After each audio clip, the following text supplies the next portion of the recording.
नमस्कार दोस्तों, जय श्री कृष्ण, राधे राधे।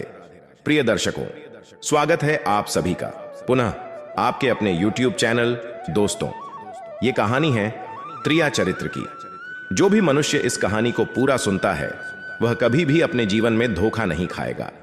इस कहानी को सुनने के बाद आप अपने जीवन में बहुत बदलाव ला सकते हैं। इस संसार में ऐसी औरतें भी हैं जो सुंदर और सुशील औरतों को भी बदनाम कर देती हैं। आपसे निवेदन है कि कहानी को पूरा अवश्य सुने, क्योंकि मित्रों, ये कहानी आपको बहुत अच्छी जानकारी और सीख दे करके जाएगी। तो चलिए कहानी शुरू करते हैं। बहुत समय पहले की बात है। किसी राज्य में एक राजा रहा करता था। वह राजा बहुत ही धर्मात्मा राजा था। उसकी राज्य की चर्चाएं बहुत दूर दूर तक फैली हुई थी। उस राजा का पुत्र था जिसकी उम्र कुछ ज्यादा नहीं थी, 12 या 13 वर्ष होगी। वह राजकुमार बड़ा ही सुंदर था। राजा उसकी शादी कर देता है। जब राजा ने उसकी शादी की तो राजकुमार उस वक्त मात्र 14 वर्ष का था। तभी उसकी शादी कर दी गई थी और राजा अब बूढ़ा हो चुका था। एक दिन राजा ने सोचा कि अपने राजकुमार को अब राजा बना देते हैं, क्योंकि उस राजकुमार ने कई शादियां की थीं और पहले के राजाओं में यही नियम था कि राजा जितनी चाहे उतनी शादी कर सकता था। वह राजा अपने पुत्र राजकुमार को राजा बना देता है। उसकी शादी हो चुकी थी और एक नहीं बल्कि राजकुमार की 7 शादी हो चुकी थी। वह राजकुमार जो कि राजा बना था, अपनी पढ़ाई लिखाई फिर भी कर रहा था। वह रोज गुरुकुल पढ़ने के लिए जाया करता था और एक दिन की बात है, जब वह राजकुमार पढ़ने के लिए विद्यालय जा रहा था तो रास्ते में उसे एक पनिहारी मिली। वह पनिहारिन भी बहुत सुंदर थी। उस पनिहारिन ने राजकुमार से पूछा कि हे राजा, आप रोज कहां जाते हैं?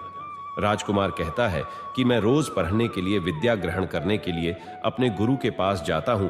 तो वो कहती है, ये तो अच्छी बात है, लेकिन ये बताइए, आपने त्रिया चरित्र पढ़ा है? राजकुमार कहता है कि नहीं, मैंने यह कभी नहीं पढ़ा है। फिर पनिहारिन कहती है कि आप त्रिया चरित्र अवश्य पढ़ो। राजकुमार कहता है कि यह त्रिया चरित्र क्या होता है?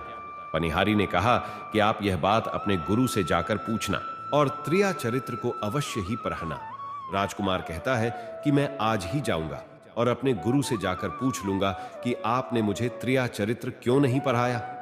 इतनी बात कहने के बाद वह राजकुमार वहां से चल देता है। वो पनिहारिन की बात सुनकर वह राजकुमार गुस्से में था। उसकी आंखें लाल थीं। वो अपने गुरु के पास जाकर प्रणाम करता है। गुरुजी ने पूछा कि बेटा, क्या हुआ? आज तुम क्रोध में दिखाई दे रहे हो और तुम्हारी आंखें लाल क्यों हैं? क्या बात है, मुझे बताओ। राजकुमार ने क्रोध में जवाब दिया कि गुरुदेव, आपने मुझे त्रिया चरित्र क्यों नहीं पढ़ाया? यह बात आपने क्यों छुपाई? त्रिया चरित्र के बारे में मुझे बताया क्यों नहीं? गुरु कहते हैं, बेटा, तुम त्रिया चरित्र नहीं पढ़ पाओगे, क्योंकि त्रिया चरित्र पढ़ना खतरे से खाली नहीं होता है, और जब तुम त्रिया चरित्र पढ़ोगे तो उसमें तुम्हारी जान भी जा सकती है। राजकुमार कहता है कि गुरुदेव, आप इसकी चिंता ना करें, अपनी रक्षा हम स्वयं कर लेंगे। आप केवल मुझे त्रिया चरित्र पढ़ाइए। गुरुदेव कहते हैं कि ठीक है, अब तुमने हट कर ही ली, तो अब हम तुम्हें त्रिया चरित्र पढ़ाते हैं। त्रिया चरित्र पढ़ते पढ़ते राजकुमार को 1 साल हो गए और जब 1 वर्ष हो गया तो गुरु ने कहा कि बेटा, अब तुम्हारी पढ़ाई पूरी हो चुकी है। अब तुम घर जा सकते हो और आराम से अपने राज्य को चला सकते हो। अब तुम्हें यहां आने की कोई आवश्यकता नहीं है। राजकुमार कहता है, ठीक है गुरुदेव।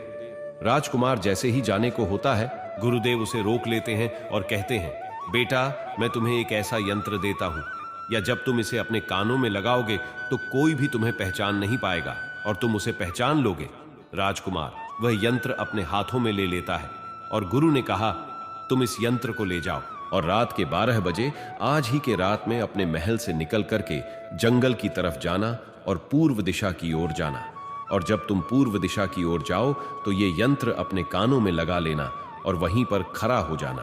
वो राजकुमार कहता है कि ठीक है, ऐसा ही करूंगा। फिर राजकुमार गुरुकुल से महल की ओर चल देता है और जब रात के 12 बज जाते हैं और उस राजकुमार की 7 पत्नियां सो जाती हैं, तब आधी रात के समय वह राजकुमार अपने हाथों में यंत्र लेकर महल से जंगल की तरफ चल देता है।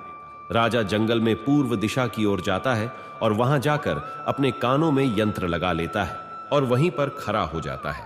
तो उसने क्या देखा कि वही पनिहारिन जो मुझे रास्ते में मिली थी, वही पनिहारिन एक थाली में खाना लेकर जंगल को जा रही है।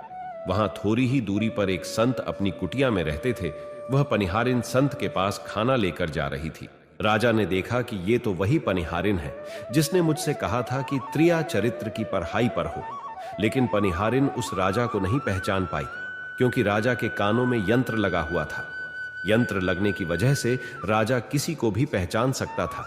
राजा ने अपने मन में सोचा कि चलो उसके पीछे चलते हैं कि ये आधी रात को भोजन लेकर संत कुटिया की तरफ क्यों जा रही है, इसका क्या कारण है। वह राजा भी उसके पीछे पीछे छुपता हुआ चल दिया। अब वह पनिहारिन उस कुटिया में उस बाबा के वहां पहुंचती है। उस बाबा के पास जादू की पोटली थी और वो बाबा जादूगर था। राजा पीछे पीछे गया और वह छुप करके देख रहा था कि वह पनिहारिन औरत को बाबा क्या करेंगे।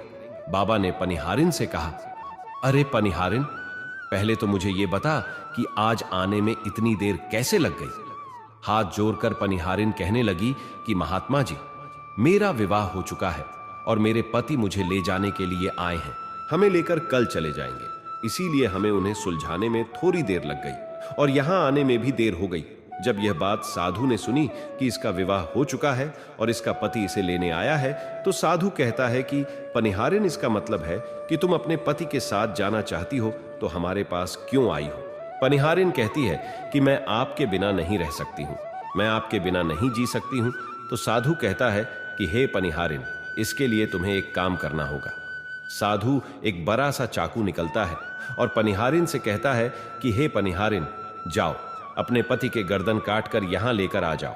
अपने उस पति को मार दो जो हमारे और तुम्हारे बीच में दरार बन रहा है, तब मैं तुम्हें रख लूंगा, तुमसे विवाह करूंगा, तुम्हें अपनी पत्नी बनाऊंगा। बिना कुछ सोचे समझे वो चाकू को ले लेती है और दौड़ते हुए अपने घर जाती है और उसका पति सो रहा था। वहां जाकर अपने पति की गर्दन काट देती है और उसकी गर्दन को लेकर साधु के पास आती है और जो राजकुमार थे उसके पीछे पीछे उसका सारा कारनामा देख रहे थे। जब साधु ने देखा कि अपने पति को मार करके उसकी गर्दन यहां लेकर आई है, साधु को बहुत गुस्सा आया और उसने उसे लात मारी और कहा, भाग जाओ यहां से। जब तू अपने पति की नहीं हो सकी, जिसके साथ तूने 7 फेरे लिए, तो तू मेरी क्या होगी। जल्दी भाग जाओ यहां से। अगर तुम मेरे पास दोबारा आई तो मैं तुझे जीवित नहीं छोड़ूंगा। साधु की यह बात सुनकर उस पनिहारिन को ऐसा लगा जैसे उसके पैरों तले जमीन खिसक गई हो।